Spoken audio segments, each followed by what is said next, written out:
இங்க சீனியர் பசங்க உன் நெத்தியில இருக்கிற பொட்டை கைப்படாம அவன் நெத்தியில வைக்கணும்னு சொல்லிட்டு ஜூனியர் பொண்ணை ரேக்கிங் பண்ண அவளோ என்ன பண்றதுன்னு தெரியாம திருன்னு முடிச்சுக்கிட்டு இருப்பா. அப்ப ஹீரோவே ஹீரோயினை அலேக்கா தூக்கி நெத்தியா வச்சு பொட்டை வச்சுக்க சுத்தி இருக்கவங்க எல்லாம் கை தட்ட ஆரம்பிச்சுவானுங்க. ஆனா ஹீரோயினும் செம்மையா கடுப்பாயிடுவா. அப்ப இருந்து அந்த பைப்ல ஹீரோயினே சுத்தி வர ஒரு நாள் ஹீரோயின் அவனை கூப்பிட்டு நீ எவ்வளவு உயரமா இருக்க நான் எவ்வளவு குள்ளமா இருக்கேன் நம்ம 2 பேத்துக்குள்ள செட் ஆகாதுன்னு சொல்லிடுவா. இருந்தாலும் அவன் விடாம ஹீரோயின் முன்னாடியே சுத்தி அவளுக்கு பிடிச்ச கடல் பருப்பு எல்லாம் வாங்கி கொடுத்து கரெக்ட் பண்ணிடுவான். ஒரு நாள் சம்பந்தம் பேசலாம் ஹீரோயின் வீட்டுக்கே போவா. அவங்க அப்பாவோ நீ ஹிந்து நாங்க முஸ்லீம் அதெல்லாம் கூட பிரச்சனை இல்ல, உன் ஹைட் என்ன என் பொண்ணு ஹைட் இல்ல, உங்க 2 பேத்துக்கும் பேரே செட் ஆகலையே, அது மட்டும் இல்லாம நீ டைரக்டரா போறன்னு சொல்லிட்டு வேலை வெட்டிக்கு எதுக்கும் போகாம ஊரை சுத்திட்டு இருக்க, உனக்குலாம் என் பொண்ணை தர முடியாது வெளியே போடான்றாரு. ஹீரோவா மெமரிஸை கேப்சர் பண்றேன்னு சொல்லிட்டு ஹீரோயின் கூட சண்டை போறது ஒன்னா இருக்கிறதுன்னு சொல்லிட்டு எல்லாத்தையும் ரெக்கார்ட் பண்ணிக்கிட்டு இருப்பான். இதெல்லாம் ஒரு கட்டத்துக்கு மேல ஹீரோயினுக்கு பிடிக்காம போய் அவனை பிரேக்கப் பண்ணிட்டே போயிட பைபிள் அவ போறதே ஒரு வீடியோவை ரெக்கார்ட் பண்ணி வச்சிருப்பான். அப்ப அவங்க அப்பா பார்த்த மாப்பிளைக்கு ஹீரோயின் ஓகே சொல்லிடுவா. ஆனா அவங்க வீட்டுல 80 லட்சம் ரூபாய் வரதட்சணை கேட்பாங்க. இந்த விஷயம் ஹீரோயினுக்கு பிடிக்காம நம்ம அவசரப்பட்டுட்டோமோன்னு சொல்லிட்டு ஹீரோவுக்கு போன் பண்ணி நான் ஓடி வந்தேன்னு சொல்லிடுவா.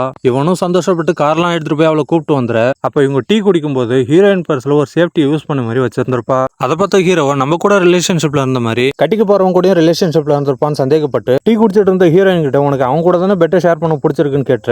இன்னமும் நீ என்ன சந்தேகப்பட்டுக்கிட்டு இருக்கல, இது காலேஜ் படிக்கும் போது நம்ம யூஸ் பண்ணாது ஞாபகார்த்தமா எடுத்து வச்சிருக்கேன்னு சொல்ல இவனும் நான் உன்னை சந்தேகப்பட்டு கூடாதுன்னு எவ்வளவு கெஞ்சி பார்ப்பான். ஆனா ஹீரோயினும் இதுக்கு மேல நமக்குள்ள செட் ஆகுதுன்னு சொல்லிட்டு கிளம்பி போய் அவங்க அப்பா பார்த்த மாப்பிள்ளையே கல்யாணம் பண்ணிக்குவா.